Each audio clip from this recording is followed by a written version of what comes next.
أعوذ بالله من الشيطان الرجيم. بسم الله الرحمن الرحيم. سورة الأنعام مكية. سورة الأنعام مکی سورت. مکی سورت یا مدنی سورت چې کوم مشهور اصطلاح را دی مطلب دا دی چې کوم سورتونه د هجرت نه وړاندې نازل شوي دي نو هغې د مکی سورتونه وایي. که بیا د هغه د مکه کې دننه نه نازل شوي بخوش علاقو کې نازل شوي یا د معراج په واقع کې په لاره باندې اسمانونو ته چې نبي علیه السلام ته نازل شوي خو بیا هم چې د هجرت نه کم وړاندې دي هغې ته مکي سورتونه ویل کېږي. کم چې د هجرت نه وروسته هغه ته مدني سورتونه ویل کېږي. په مکي سورتونو کې زیات عقاید ذکر کېږي، اخلاق ذکر کېږي، د مسلمانانو نظم تربیت ذکر کېږي او په دې کې زیاتره نظامی احکام نه وي. مدني صورتونو کې بیا د مسلمانانو اجتماعي زندگی ذکر کېږي ځکه چې مدنه کې بیا ریاست قایم او اسلامي ریاست و بیا د مسلمانانو د فتح او د غلبي خبرې وي نو هلته کې بیا جهاد فرض کېدل دغه شانته کې د مسلمانانو اجتماعیت اسلامي حکمرانی د هغې اصول هغه ذکر کېدل. نو د مکې د ټکي سره سم تاسو ته پته لګي چې دا او ابتدا د اسلام دا په دې کې هغه احکام ذکر کېږي چې کوم د مسلمانانو د اخلاق او د عقیدې او د عبادت سره تعلق لري د نظام سره نه. اوس دا سورة الانعام د دې په نزول کې چې د اسمان نه نازلېدل دا 55 نمبر سورت د سورة الحجر نه وروسته نازل شوی دی 55 نمبر دی او ترتیب مذهبي یا عثماني کې دلته کې چې کوم دی نو په دغه لیول باندې دی 6 نمبر سورت دی غالبا او د مذهبي او د نزولي د باس مضمون تفصیلا مخې تر شوی دی چې کوم قرآن زموږ مخې ته پروت دی او کومه نقشه باندې موجود دی چې کوم کې اول الحمدلله د بیا سورت بقره ده او داسې بلې طریقه باندې دی نو د اسمان نه چې نازلېده نو دا په دې طریقه باندې نه و نزول یې په دې طریقه باندې نه و او دغه باس هم مخې ته شوی دی چې دا ولې داسې نه و. د موجوده ترتیب ته ترتیب عثماني ویل کېږي او ترتیب مذهبي ورته هم ویل کېږي. دا ترتیب بلې طریقه باندې عثمان رضی الله تعالی عنه لیکلی دی. د هغې تفصیلي خبره دا ده چې قرآن چې کوم په عرش کې بره موجود دی په کومه طریقه باندې نو هغه داسې دی لکه څنګه چې زموږ مخې ته پروت دی. نبي علیه السلام په دې مسله باندې صحابه کرام پوهه کړي خو چې کله قرآن د اسمان نه نازلېده نو بیا ضرورت د نورو خبرو. د دې مثال داسې دی یو سړی لاړ شي او ډاکټري زده کوي. ډاکټرۍ ته چې کله دی لاړ شي زده کوي نو اول سر کې دی د سترګو علاج زده کوي، بیا د غوږونو زده کوي، بیا د پوزې زده کوي، داسې کتره روانې بیا د مرۍ زده کوي، بیا د خېټې زده کوي. دا د زده کولو ترتیب دی. خو چې کله علاقې ته راغی نو اول سړی چې راغی مریض و هغه د خېټه خرابه وه نو دی اوس داسې نه شي کولی چې پاکه طریقه شروع وکړي. اول یې به د سترګو ټرای وکړي، بیا به د غوږونو وکړي، بیا به د مرۍ باندې وکړي. داسې خو نه شي کولی. دا به ډایرکټ په مرۍ باندې په خېټه باندې ولا کار شروع کړي د هغې علاج به کوي. نو قرآن بره په عرش کې به دې طریقه باندې و خو خلکو ته ضرورت په بله طریقه باندې و بل ترتیب باندې و نو نزول په بل ترتیب باندې وشو. دا موجوده کم ترتیب چې دی نو په دې معنی اجماع ده د امت اجماع ده چې عثمان رضی الله عنه کله دا ترتیب ورکو صحابه کرامو غوندې کې غیرتي خلک موجود په دین باندې پوهېدل هېڅ مخالفت ونه ټول په دې باندې اتفاق و. دا اجماع د امت ته اجماع د امت دا باقاعده وجوب د مسالې ثابتوي. لہذا کم سړی چې د دې ترتیب نه بغیر تلاوت کوي یعنی مانځه کې تلاوت کوي نو دغه مونځ واجب الاعاده ګرځي ناقص دی دا نه کېږي. د دې صورت او د انعام مخکینی صورت د مائده سره یو مناسبت دی او ټول صورتونو د یو بل سره یو تړلې مناسبت دی. دا مناسبت په دې وجه باندې چې ګوره کله سړی یو خبره کوي او دا کاس عقلمن او خیار سړی نو د دې خبره کوي چې دا خبره د یو بل سره تړلې روانه خبره وي. اوس سړی داسې خبره کوي ته قصه کوي نو لږه غونډه قصه د کوم بل راواخلي لږه غونډه قصه د بل ځای کې پکې راواچي بیا پکې د بل چا قصه راواچي من کې کټ قصه وي نو هېڅوک هم ته روغ سړی نه وي او دا خبرې په سړي باندې ډېرې بدې هم بیا لګي څه فایدې هم بیا نه وي. د عقلمن کس علامات دی چې دغه کلام عبس نه وي منځ کې کټ نه وي چې یو خبره شروع کوه کټ کوه بله راخله کټ کوه بله راخله دا روغتیا سړي علامات نه دي. اوس قرآن خو د الله تعالی کتاب دی لوی کتاب دی په دې کې خو کېدی نه شي چې داسې کار وشي د خبرې او د کلام هغه انداز چې کوم دی هغه د ګډوډ شي دا خو کېدی نه شي. نو د دې وجه نه خلک د صورتونو منځ کې مناسبت ذکر کوي چې مخکې سورۃ المائده ذکر شو 13 اوس سورۃ الانعام دی دا په هغې پسې پیوس متصل راغی. وجه دا ده چې په سورۃ المائده کې د عقیدې احکام ذکر کېدل اته کې دوه مسلې ذکر شوې یو د شرک فعلی رد شوی وو چې په عمل کې شرک ول د باطل په دې باندې انسان کافر کیږي او دویم چې کوم نه شرک په تصرف دغه رد ذکر شوی وو چې دا عقیده لرل چې د الله تعالی نه بغیر بل څوک هم د دې کائنات او مالک دی او تصرف پکې کولای شي اختیارات پکې لري بغیر د اسبابونو پکې اختیار لري لکه د عیسایانو عقیده ذکر شو چې هغه پکې عیسی علی السلام او مریم علی السلام شامل کړي و نو اته کې دغه دوه عقیدو د شرک په تصرف او د شرک فعلی رد شوی و یا د څه وایي چې د اعتقادي د عقیدې د شرک او د عمل د شرک رد شوی ولته کې خو اته کې رد مختصر خاص د عیسایانو ذکر او داغه سره سره داغه حکم ذکر شوی او چې کم خلک درې خدایانو قائل دي یا په عمل کې داغه شرک موجود دی دا خلک کافر دي دومره مسله ذکر شو او باقي باندې دلایل هم بیخي مختصر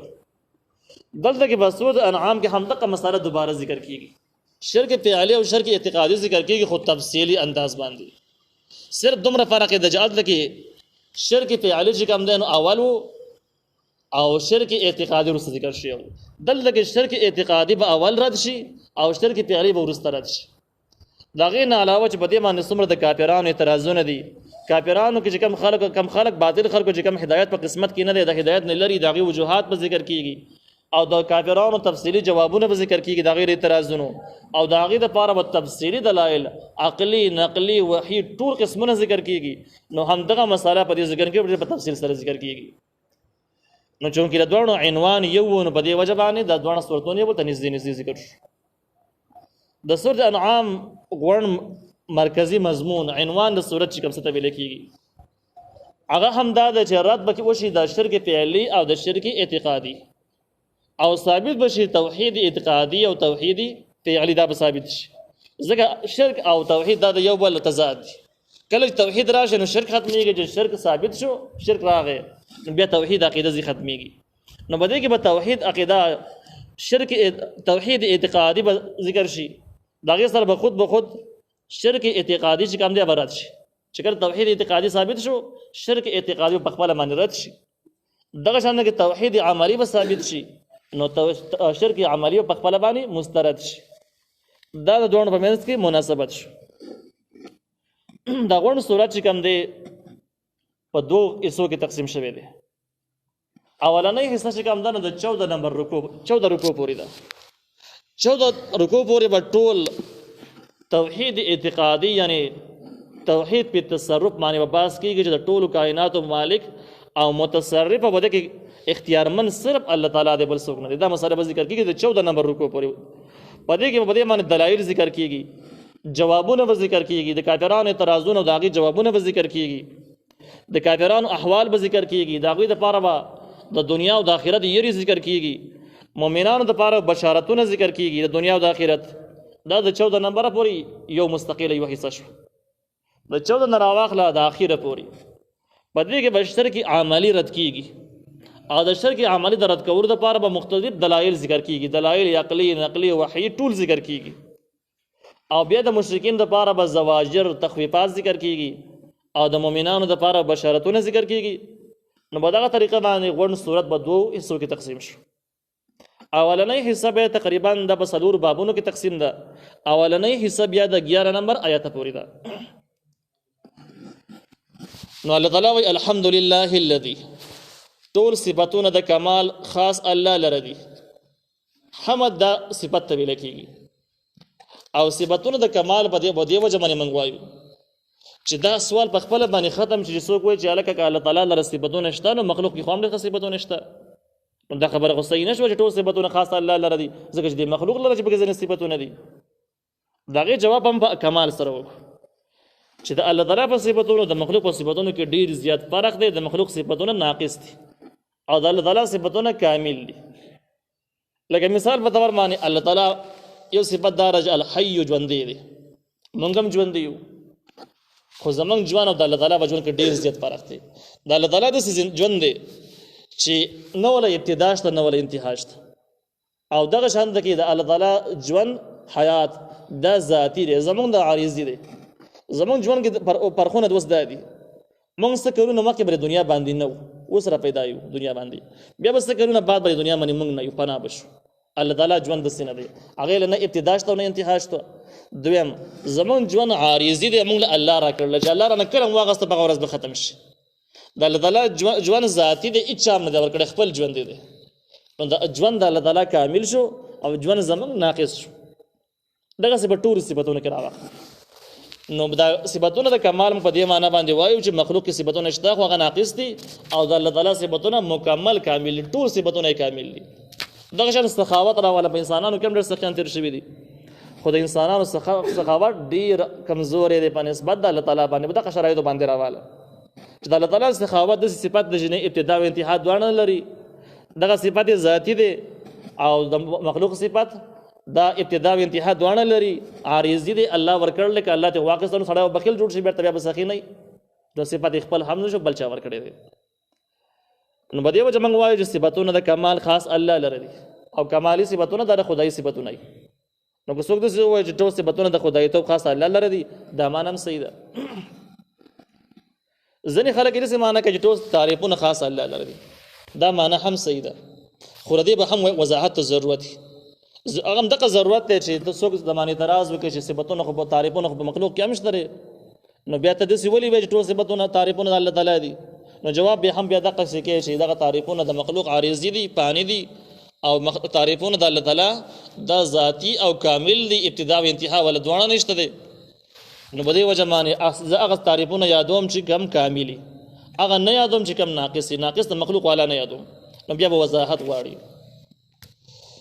نو ټول صفاتونه د کمال خاص الله لري د توحید شو مستقل توحید شو کمالي صفاتونه چې الله تعالی لره ورکل عیسی علیه السلام خارج شو مریم علیه السلام خارج شو وزیر علیه السلام دغه شان تمام د شرک بنیادونه ختم شو زګه چې دغه ټول مخلوقاتو کې صفاتونه شته خو هغه ذاتی نه دي هغه ناقص صفاتونه دي ناقص صفاتونه د مخلوق سره سمون خوري د الله تعالی سره نه خوري نو دغه ټول مخلوقات دغه د خدای صفات نه لري دا عقیده توحید شوله بیا په حمد کې به الحمدلله کې کوم توحید ذکر شون دا یو مکمل توحید دی د توحید به خپل اقسام دي توحید په ذات د ذاتی توحید د صفاتو کې توحید په عبادتو کې توحید په حکیمیت کې توحید دا به د خپل قسمونه دي هغه خپل ذکر معنی ذکر کیږي د قرآن په خلاصه کې خلک په اول سر کې وایي نو ټول صفاتونه د کمال خاص الله لري الذي الله غزاد خلق السماوات والارض چې پیدا کړی دي اسمانونه او ځمکه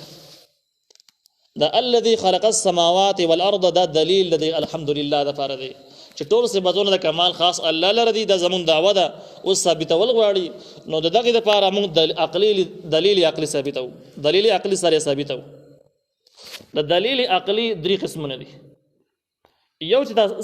د سماوي ویل کېږي بر زمون د سرون چې کم بر اسمان دی نو موږ اسمان دلیل کې اسمان پیش کوو چې دغه اسمان هم الله تعالی پیدا کړی دی دویم چې کوم دی نو سفلی دلایل سفلی زمون د خپل لاندې چې کوم څه موجود د جسمه کرا ګټي دي معدنیات دي کته ډېر سشتا او وزمکې دي موجود دي دته دلایل عقلی سفلی ویل کېږي او د دې په منځ کې د اسمانونو د زمکې منځ کې چې کوم شی دغه ته وسط ویل کېږي خلا وسط ته ویل کېږي نو په دې ځکه کې د غدري وانه دلایل عقلی ذکر شو چې پیدا کړی دي اسمانونه والارض زمکه چې زمونږ خپل لاندې اسمان بره دی د دې دوه په منځ کې وجعل الظلمات والنور او جوړ کړی دی تیاری او رڼا دای هم جوړ کړی دی دا په منځ کې راځي د زمکه اسمانونو په منځ کې راځي دا دلیل عقلی شو د دې لپاره چې ټول صفاتونه د کمال خاص الله تعالی لري بل چا د لپاره نه دي زګه دا کارونه نه عیسی علیه السلام کړل نه مریم علیه السلام کړل نه بل چا کړل ټول مخلوقات دي نو دا اولنې دلیل شو سماوات دا جمع ده او اسمانونه ودینو جمع ذکر شوله زمکه چې کوم دان والارض زمکه هم ودی خدا مفرد ذکر شو جمع ذکر نشو تفسیر مظهری د دې جواب کړی دی چې د دې وجه دا ده چې اسمانونه د یو بل نه ډېر په غټه فاصله کې دي یو خبره د هر اسمان جدا جدا امتیازات او صفاتونه دي دا به خبره شوله خو په خلاف د زمکه باندې زمکه ټول یو شان کې دي بده کې فرق نشته کته چې و زمکه دي کني نو دا په یو انداز باندې دی په یو مثال باندې دی نو په دې وجه باندې ټول زمکه په منظر د یو زمکه باندې وګرځیدل دا جدا سوالات دي چې یاره دغه وزمکه کې دنه سوق پکې دي مخلوقات پکې شته کې پکې نشته دی په دې کې څوک اوسېږي دا ژوند لپاره قابل دی که قابل نه دي دا یو داسې سوالات او جوابات چې خاص پیدا نشته دی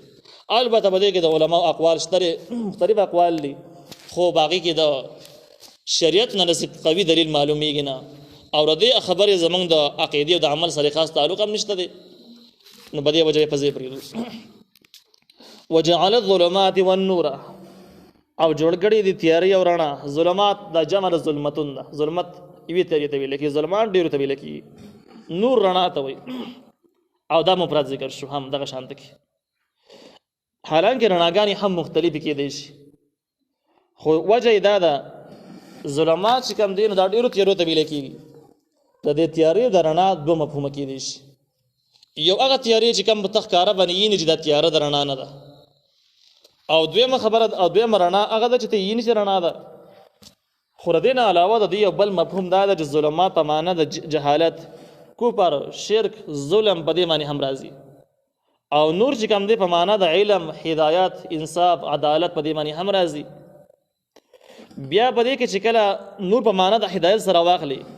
نو د حق لار د یوي او د جهالت لارې د ډېری زیاتی د مختلفي لکه تاسو په دا مسله مخکې اورېدلې چې په اسلام کې بشریت کې نبی علیہ السلام د دې شریعت باره کې فرمایي چې دا ډلې به 3 اویاو ته ورسېږي نو 3 اویاو کې به یو ډله په حق باندې پاتې او 2 اویا به ګمراهي نو اوس په حق باندې لار یو شوله هغه هدایت لپاره لار د یوي چې هغه لار د اهل سنت والجماعت او د ګمراهۍ او د باطل واري لارې د مختلفې ډېرې زیاتې نو ځکه دا 2 اویا شوي لکه سړی داسې ګمراه کېدی شي چې هغه غلا شروع کړي دا د ګمراهۍ یوه لاره ده سړی داسې ګمراه کېدی شي هغه ډم شي سندرو به ګډېدلو لاس توري کړي دا هم د ګمراهۍ لاره ده بله لارې ده دا هم ګمراه کېدلی شي چې دا قتلونه شروع کړي ظلمونه شروع کړي سود جواري شروع کړي دا هم د ګمراهۍ لارې دي مختلفې لارې دي څوک د قرآن نه منکر دي څوک د حدیثو نه منکر دي څوک د صحابهو نه دشمنان دي څوک د مجتهدینو دشمنان دي څوک د حاکمیت قایل نه دي څوک د عباداتو نه منکر دي څوک د عقایدو نه منکر دي نو مختلفې لارې شو د ګمراهۍ خو د هدایت لاره یو د اهل سنت والجماعت لاره شو نو د دې وجه نه دا ظلمات جمع راوړل چې د ګمراهۍ لارې ډېرې دي او نور هدایت چې کوم دی دا لاره یوه ده نو حاصل دا شو چې د هدایت لاره یوه او د ګمراهۍ لارې مختلفې ډېرې زیاتې نو دغې پټې نقطې ته پکې اشاره ده ثم الذين كفروا بربهم يعدلون بیا هغه کسان چې کفر یې کړل بربهم يعدلون د خپل رب سره نور سيزونه برابرای يعدلون د عدل نه د عدل انصاف برابر واري ته ویل کیږي نو معنی دا شو چې دا شکوه شو زجر شو د کافرانو لپاره چې دومره واضح کار دلایل دی په خپل سترګ باندې نه چې زمکه منځ کې رڼا او تیارو بر اسمان د دومره دی نه چې د الله تعالی پیدا کړی دی په دې معنی پويږي او بیا ردی باوجود مخلوق راخړي د الله تعالی سره په صفاتونو کې شریک کوي